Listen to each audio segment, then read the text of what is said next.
ఈ 10 ఏళ్లలో కేంద్ర ప్రభుత్వం ద్వారా 10 లక్షల కోట్ల నిధులు కేటాయించింది తెలంగాణ రాష్ట్రానికి. 10 ఏళ్లలో 10 లక్షల కోట్ల రూపాయల నిధులు మనం సంక్షేమ పథకాలు గాని, అభివృద్ధి నిధులు గాని, రుణాల రూపకంగా మనకి కేటాయించిన విషయం వాస్తవం. ఆధారాలతో సహా అనేక ప్రాంతాల్లో అనేక సందర్భాల్లో మేము స్పష్టం చేయడం జరిగింది. అవి చెప్పినాకనే కేసీఆర్ అనుమూసుకుని సప్లై కొన్నాడు.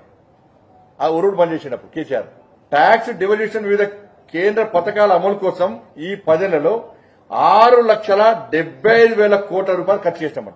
ఇలా కొనుగోలు వడ్లు పత్తి సేకరణ కోసం కొనుగోళ్ల కోసం ఇలా పండించిన ప్రతి గింజ మేమే కొంటాం, కేంద్ర ప్రభుత్వం పెత్తనం ఏంది అని చెప్పి గతంలో కేసీఆర్ మంత్రివర్గం అన్నారు. నేను అనేక కొనుగోలు సెంటర్ తిరిగినాను. సుధీర్ తాడు చూపెట్టినా, సుధీర్ తాడు పైసలు కేంద్రం వేస్తుంది, గోనె సంచి పైసలు కేంద్రం వేస్తుంది, ట్రాన్స్పోర్టేషన్ పైసలు కేంద్రం వేస్తుంది, అక్కడ లేబర్ పైసలు కేంద్రం వేస్తుంది, అక్కడ పనిచేసే క్లర్కుల పైసలు కేంద్రం వేస్తుంది, రాష్ట్ర ప్రభుత్వం బ్రోకర్ చేసిన కమిషన్ కేంద్రం వేస్తుంది, ఈ వడ్లను స్టోరేజ్ చేసేందుకు ఆ గోదాం కిరాయి కూడా కేంద్రం వేస్తుంది. ఇవన్నీ చెప్పుకుంటూ వచ్చినాం. ఇప్పుడు దానికోసము 1,60,000 కోట్ల రూపాయలు కేటాయించాం మనం. ఈ 10 ఏళ్లలో 1,60,000 కోట్ల రూపాయలు ఖర్చు చేసింది కేంద్ర ప్రభుత్వం ఇలా వడ్లు పత్తి సేకరణ కోసం. కిసాన్ సమ్మాన్ నిధి కింద 30 లక్షల మంది రైతులకు 9,000 కోట్ల రూపాయలు ఇలా కేంద్ర ప్రభుత్వం కేటాయించింది. ఇలా ఎంఎస్పీ 10 సంవత్సరాల్లో ఎంఎస్పీ 9 సార్లు పెంచినాం. ఎంఎస్పీ కింద 27,000 కోట్ల రూపాయలు కేటాయించడం తెలంగాణ రాష్ట్రానికి ఖర్చు పెట్టినాం మనం. ఉపాధి హామీ ద్వారా 29,000 కోట్ల రూపాయలు గల ఉపాధి హామీ కోసం తెలంగాణ రాష్ట్రానికి ఖర్చు పెట్టాం. జన్ధన్ ఖాతా 1,13,00,000 మందికి జన్ధన్ ఖాతా ద్వారా 3,600 కోట్ల రూపాయలు వాళ్ళ అకౌంట్ లో జమ చేసినాం మనం. ఇలా గరీబ్ కళ్యాణ్ అన్న యోజన కింద రైస్ వాటి కోసం 1,91,00,000 మందికి ఇలా బియ్యం పంపిణీ చేస్తాం. 1,91,00,000 మందికి ఇలా బియ్యం పంపిణీ చేస్తాం మనం గరీబ్ కళ్యాణ్ అన్న యోజన కింద.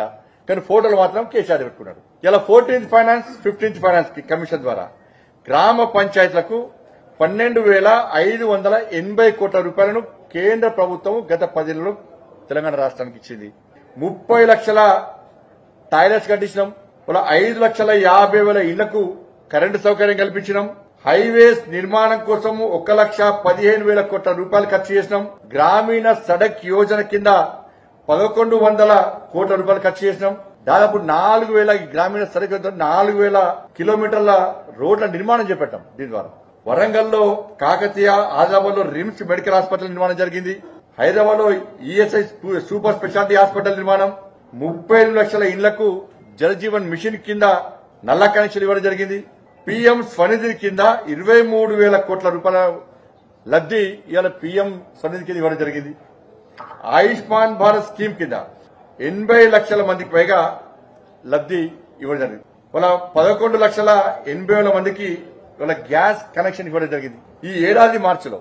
దాంతోపాటు మొన్న ఎన్నికల కంటే ముందు కూడా ప్రధానమంత్రి గారు ఈ రాష్ట్రంలో పర్యటించినప్పుడు అనేక అభివృద్ది కార్యక్రమాలు ప్రారంభించడం జరిగింది.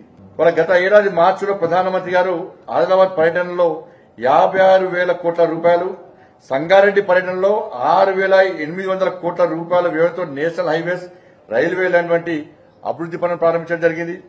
మనోహరాబాద్, సిద్దిపేట కలుపుతూ కొత్త రైలు మార్గంతో సహా రైలు ప్రాజెక్టులను అంకితం చేయడం జరిగింది. గత అక్టోబర్ 3న ప్రధానమంత్రి గారు నిజామాబాద్ పర్యటనలో 8,000 కోట్ల రూపాయల విలువైన వివిధ అభివృద్ది పనులకు శంకుస్థాపన చేయడం జరిగింది. అక్టోబర్ 13న ప్రధానమంత్రి గారు పాలమూరు జిల్లాలో వివిధ పనులకు సంబంధించి 13,500 కోట్ల రూపాయలకు సంబంధించి అభివృద్ది పనులకు శంకుస్థాపన చేయడం జరిగింది. హైదరాబాద్ విశాఖపట్నం కారిడార్ పనుల కోసం 2,460 కోట్ల రూపాయలు కేటాయించడం జరిగింది. Hasanabad Chellapalli LPG pipe line gas project కోసం 2,170 కోట్ల రూపాయలు కేటాయించడం జరిగింది ఎల్పీజీ కోసం. ఇవి ఈ 10 సంవత్సరాల్లో తెలంగాణ రాష్ట్రానికి కేంద్ర ప్రభుత్వము ప్రగతి రూపంలో అభివృద్ది విషయంలో గాని, సంక్షేమ పథకాల విషయంలో గాని కేటాయించడం లేదు. ఇవి మాట్లాడారు, ఇవి బయట చెప్పరు. అసలైన తొలి వెలుగు. ఫాలో వాట్సాప్ @తొలి వెలుగు అఫీషియల్.